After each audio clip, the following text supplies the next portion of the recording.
తిరిగి BCN news కి స్వాగతం. కాకినాడ జిల్లా CCTV shop owners and technicians welfare association మొదటి సర్వసభ్య సమావేశం స్థానిక గాంధీ భవన్లో ఘనంగా జరిగింది. ఈ సమావేశంలో భవిష్యత్ కార్యాచరణపై చర్చించారు. ఈ సందర్భంగా అసోసియేషన్ సభ్యులు మాట్లాడుతూ సీసీ కెమెరాల సేవలు పేరుతో నకిలీవి వస్తున్నాయని, వీరి విషయంలో ప్రజలందరూ అప్రమత్తంగా ఉండాలని కోరారు. అనంతరం AP state chemist and druggist association అధ్యక్షుడు గిరిధర్, జిల్లా ఎలక్ట్రికల్ యూనియన్ అధ్యక్షుడు కాశీల చేతుల మీదుగా అసోసియేషన్ సభ్యులకు గుర్తింపు కార్డులు అందజేశారు. ఈ కార్యక్రమంలో జిల్లా అధ్యక్షుడు సురేష్, ఉపాధ్యక్షుడు సాయి దినేష్, సెక్రటరీ శివమణి, సంఘ సభ్యులు పాల్గొన్నారు.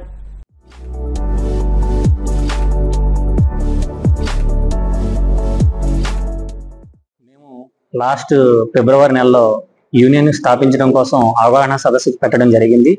ఆ రోజు నాడు చాలా మంది టెక్నీషియన్స్, షాప్ ఓనర్స్ మాకు వచ్చి యూనియన్ ఇంతవరకు ఎక్కడా లేదు, ఈ సీసీటీవీకి సంబంధించి మనం యూనియన్ స్థాపించాలి అని కొన్ని సలహాలు సూచనలు తీసుకొని దాని ప్రకారంగా మేము రిజిస్ట్రేషన్ చేయించుకొని ఈనాడు ది కాకినాడ జిల్లా district CCTV shop owners and technicians welfare association స్థాపించడం జరిగిందండి. దాదాపు మాకు ఇప్పటికీ అన్అఫిషియల్ గా 200 పైచిలకు మాకు మెంబర్స్ అనేది ఉన్నారు. అఫీషియల్ గా సభ్యత్వం పొందిన వారు 100 మంది దాకా ఉన్నారు. మేమందరం కూడా రానున్న రోజుల్లో మరికొంతమంది సభ్యత్వం తీసుకొని బలం చేకూర్చుకొని అతి త్వరలో బహిరంగంగా మేము మా యూనియన్ మీటింగ్ అనేది పెట్టుకోవడం జరుగుతుందండి. ఈ రోజు మా మీటింగ్ లో మాకు ముఖ్య ఉద్దేశం ఏంటంటే ఓనర్స్ కి, టెక్నీషియన్స్ కి, అలాగే రిటైలర్స్ కి అండ్ ఎండ్ కస్టమర్స్ కి ఉన్న ప్రైజ్ వేరియేషన్స్ గురించిను, టెక్నీషియన్స్ మినిమం సర్వీస్ ఛార్జ్ ఎంత తీసుకోవాలి అనే దాని గురించి, అలాగే ఆన్లైన్ లో కొనుక్కున్న ప్రొడక్ట్ కి మినిమం ఇన్స్టాలేషన్ ఛార్జ్ ఎంత పెట్టాలి అనే దాని గురించి ఫ్రాడ్ కాల్స్ చాలా జరుగుతున్నాయండి. వాటికి సంబంధించి సీసీటీవీ వేరే ముంబై అటు నుంచి కూడా ఫ్రాడ్ కాల్స్ వచ్చి ఇక్కడ వర్క్స్ చేయించుకొని ఆ వర్క్స్ సంబంధించిన పేమెంట్స్ ఏవి రావట్లేదు. మా లోకల్ గా కూడా వర్క్స్ చేయించుకొని పేమెంట్ ఇవ్వని ముందు కస్టమర్స్ దగ్గర నుంచి కానుంది. ఇలాంటి అనేకటువంటి సమస్యలన్నీ కూడా మేము నోటీస్ లోకి తీసుకొని ఈ రోజు మేము ఒక రూల్స్ అండ్ రెగ్యులేషన్స్ అనేది ఒకటి మేము పొందుపరుచుకొని ఆ నియమాలను ఆచరిస్తూ వాటికి అనుగుణంగా మేము అందరం కూడా ముందుకు వెళ్ళడానికి సిద్ధంగా ఉన్నామండి. అసోసియేషన్ తరపు నుంచి వాళ్ళు ఉన్న మెడికల్ షాపులన్నింటికి కానివ్వండి, ఏజెన్సీస్ కానివ్వండి, మా అసోసియేషన్ తోనే కెమెరాస్ వర్క్ ఏదైనా ఉంటే మాకే అనుసంధానం జరిగేలాగా మా ఐడి కార్డ్ ని వారి చేతుల మీదుగా లాంచ్ చేయడం కూడా జరిగిందండి. అసోసియేషన్ కి సంబంధించి ఎటువంటి వర్క్స్ ఉన్నా కూడా అసోసియేషన్ టు అసోసియేషన్ మాకే అప్పచెప్తామని వారు హామీ ఇవ్వడం జరిగింది. అట్లాగే భవిష్యత్తులో సీసీటీవీకి సంబంధించిన కస్టమర్స్ అందరికి కూడా మేము ఒకటే విజ్ఞప్తి చేస్తున్నామండి. మీరు ఎవరెవరినో నమ్మి మోసపోయి కస్టమర్స్ అడ్వాన్సులు ఇచ్చి వారు సరిగ్గా మీకు సర్వీస్ ప్రొవైడ్ చేయక అలాంటి సమస్యలతో చాలా మంది కస్టమర్స్ ఈ రోజున ఉన్నారు. మీకు అలాంటి సమస్యలు ఇకపై రాకూడదని ఈస్ట్ గోదావరి జిల్లాలో మేము యూనియన్ స్థాపించామండి. ఈ అసోసియేషన్ తరఫున మెంబర్స్ తోటి అయితే మీరు వర్క్లు ఏవైనా కూడా మీరు సీసీటీవీ సర్వీస్ కానివ్వండి, కొత్తగా ఇన్స్టాలేషన్ చేయించుకున్నా కానివ్వండి, మీకు ప్రొడక్ట్ వారంటీ దగ్గర నుండి మీకు ఆన్ టైం సర్వీస్ కి సంబంధించి ఎటువంటి సమస్య ఉన్నా మా అసోసియేషన్ సంప్రదించవచ్చు. ఆ అసోసియేషన్ తరఫున ఎవరైతే మీకు కన్సర్న్ పర్సన్ ఎవరైతే మీకు ఇన్స్టాల్ చేశారో ఆ పర్సన్ ని మేము అందుబాటులోకి తీసుకొచ్చి వారిచేనే మీకున్న సమస్యని మేము రెక్టిఫై చేయడం విధంగా మేము ముందుకు వెళ్తున్నామండి. రాయలసీమలో 4 ఉమ్మడి జిల్లాల్లో 6 లక్షల ఎకరాలకు సాగునీరు అందించే హంద్రీనీవా ప్రాజెక్టులో కృష్ణమ్మ పరవళ్లు చూసి మనసు పులకరిస్తోందని సీఎం చంద్రబాబు అన్నారు.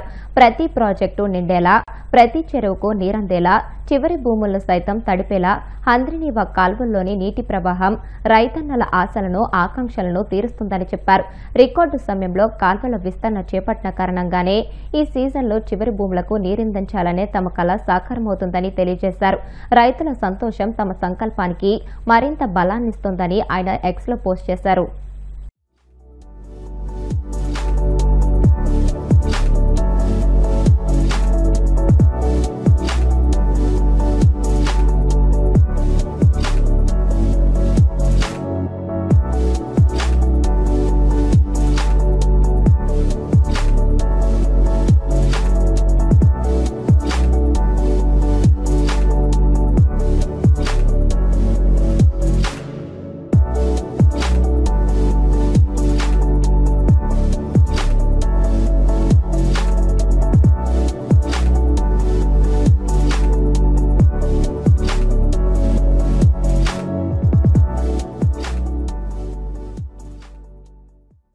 అనంతపురం జిల్లా తాడిపత్రిలో కురిసిన వర్షానికి వాగులు పొంగుతున్నాయి.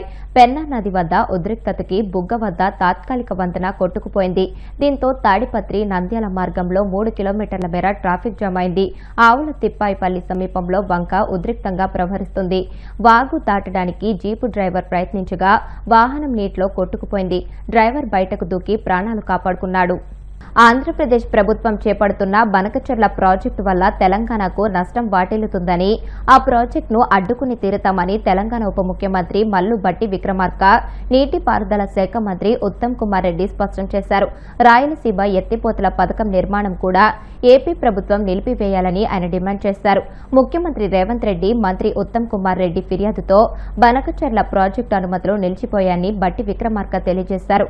ఖమ్మం జిల్లా మాదిర మండలం వంగవీడు గ్రామ సమీపంలోని వైరా నదిపై 630 కోట్లతో నిర్మించనున్న జవహర్ ఎత్తిపోతల పథకానికి మంత్రులు ఉత్తమ్ కుమార్ రెడ్డి, కోమటిరెడ్డి వెంకటరెడ్డి, వాకిటి శ్రీహరి, ఎంపీ పోరిక బలరాం నాయక్, పలువురు ఎమ్మెల్యేలతో కలిసి భట్టి శంకుస్థాపన చేశారు.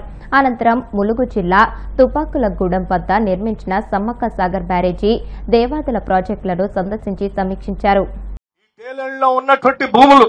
పొరపాట్ల సెకండ్ జోన్ లో ఉన్నటువంటి ఈ కాలవలకి నీళ్లు అందకపోతే, పాలేరు నుంచి సత్తుపల్లి వరకు నీళ్లు అందకపోతే తిరిగి మేము గతంలో ఏ రకంగా అయితే జొన్న చేళ్లు, కంది చేళ్లు, బుడవ దోసకాయలు ఏరుకున్నామో అదే దుస్థితి వచ్చేటువంటి ప్రమాదం మాకు ముంచుకొస్తుందని చెప్పి అనేక సందర్భాల్లో ఆనాడు మనం ప్రతిపక్షంలో ఉన్నప్పుడు ఆంధ్ర ప్రాంత వాసులు ఆ పైన శ్రీశైలం పైన పోతిరెడ్డిపాడు దగ్గర రాయలసీమ లిఫ్ట్ ఇరిగేషన్ అని, లేకపోతే ఇంకొకటని, లేకపోతే హంద్రి నీవా అని చెప్పి రోజుకి 11 టీఎంసీల నీళ్లు లెఫ్ట్ కెనాల్ ద్వారా వచ్చేటువంటి నియరింగ్ అబౌట్ 1 టీఎంసీ నీళ్లకి మనం ఇన్ని లక్షల ఎకరాలు పండించుకుంటున్నాం. ఆ 1 టీఎంసీ నీళ్లకి ఆ స్థాయిలో 11 టీఎంసీలు రోజుకి అక్కడి నుంచి లిఫ్ట్ చేస్తే శ్రీశైలం 20-25 రోజుల్లో ఖాళీ అయిపోయేటువంటి ప్రమాదం ముంచుకొస్తాం. ఒకవేళ శ్రీశైలమే ఖాళీ అయితే నాగార్జున సాగర్ నిండేది ఎప్పుడు? లెఫ్ట్ కెనాల్లో ఉన్నటువంటి టేలేన్ లో ఉన్న సెకండ్ జోన్ లో ఉన్న మా భూములకి నీళ్లు వచ్చేది ఎప్పుడని చాలా పెద్ద ఎత్తున ఆందోళన చెంది ఆనాడు కాంగ్రెస్ పార్టీ మీ నాయకత్వంలోనే ఆనాడు రాష్ట్ర కాంగ్రెస్ కమిటీ అధ్యక్షుడిగా మీరుంటే అనేక సందర్భాల్లో బయట మనం ప్రజెంటేషన్స్ ఇవ్వటమే కాదు, శాసనసభలో బయట కూడా మాట్లాడాం. మేము టేలేన్ లో ఉన్నాం. సాగర్ జలాలు ఎట్టి పరిస్థితుల్లో మాకు అందుబాటులోకి వచ్చేటట్టుగా ఇరిగేషన్ శాఖ మంత్రులుగా మీరు తీసుకోవాల్సిన చర్యలన్నీ కూడా పటిష్టంగా తీసుకునే క్రమంలో ఇరిగేషన్ శాఖ మంత్రిగా ఆనాడు మీరు చేసినటువంటి పోరాటాన్ని గుర్తుపెట్టుకుని ఇవాళ పెద్ద ఎత్తున ఈ లెఫ్ట్ కెనాల్ ని కాపాడటం కోసం మీరు కేంద్రంతో గాని మిగతా వాళ్ళతో గాని లేకపోతే న్యాయబద్ధంగా న్యాయస్థానాల్లో కూడా చేస్తున్నటువంటి పోరాటానికి ఖమ్మం జిల్లా ప్రజలందరి తరఫున మీకు ధన్యవాదాలు తెలియజేస్తా ఉన్నాం. ఇరిగేషన్ శాఖ మంత్రిగా మాకు తెలుసు మీరు సుప్రీంకోర్టు దాకా వెళ్లారు, మాకు తెలుసు మీరు బనకచెర్లను కూడా అడ్డుకున్నారు.